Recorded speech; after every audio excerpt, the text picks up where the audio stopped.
ইতিহাস গড়ার হাতছানির ম্যাচ, অথচ জাতীয় দলের পারফরমেন্সে হতাশ ভক্ত সমর্থক থেকে ক্রিকেট বিশেষজ্ঞরা।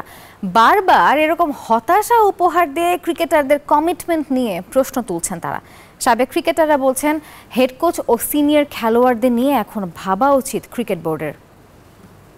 আর্লি তখন আমাদের প্ল্যানটা ডিফারেন্ট ছিল যে কিভাবে আমরা ম্যাচটা জিততে পারি। 12.1 ওভারে 116 রান করলেই ইতিহাস, সেমিফাইনালে যাবে বাংলাদেশ। এমন ম্যাচ নিয়ে অধিনায়কের হাস্যকর মন্তব্যে বেজায় চটেছেন সাবেকরা। তাদের প্রশ্ন, নির্ধারিত টার্গেটে জেতার চেষ্টাই হয়তো একমাত্র পরিকল্পনা। বিষয়টি নিয়ে সামাজিক যোগাযোগ মাধ্যমে লিখেছেন সাবেক অধিনায়ক মাশরাফি ও পেসার রুবেল হোসেন। তারা বলছেন, যে ম্যাচ নির্ধারিত লক্ষ্য পূরণ করে জিতলেই ইতিহাস, সেখানে শুধুই কোনো কর্মে জেতার চেষ্টা ভুল পরিকল্পনারই নামমাত্র।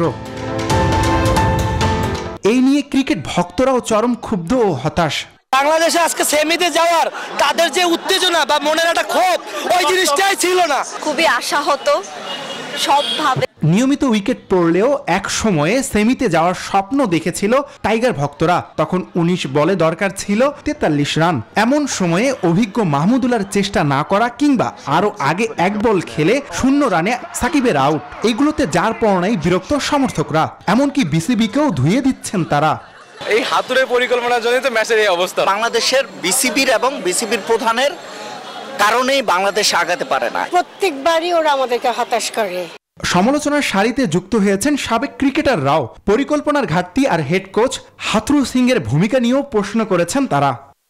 এটাই যদি হয় বাংলাদেশের লক্ষ্য, তাহলে আগামীতে আমার মনে হয় যে খুব একটা এই দল থেকে খুব একটা ভালো কিছু আমরা আশা করতে পারি, কিংবা এই কোচকে নিয়ে যদি আমরা কন্টিনিউ করি, মনে হয় না যে আমরা খুব বেশি দূরে আগাতে পারবো। সাকিবের পারফরমেন্স ক্রুশিয়াল জায়গায় আসলে সে ফেল করেছে।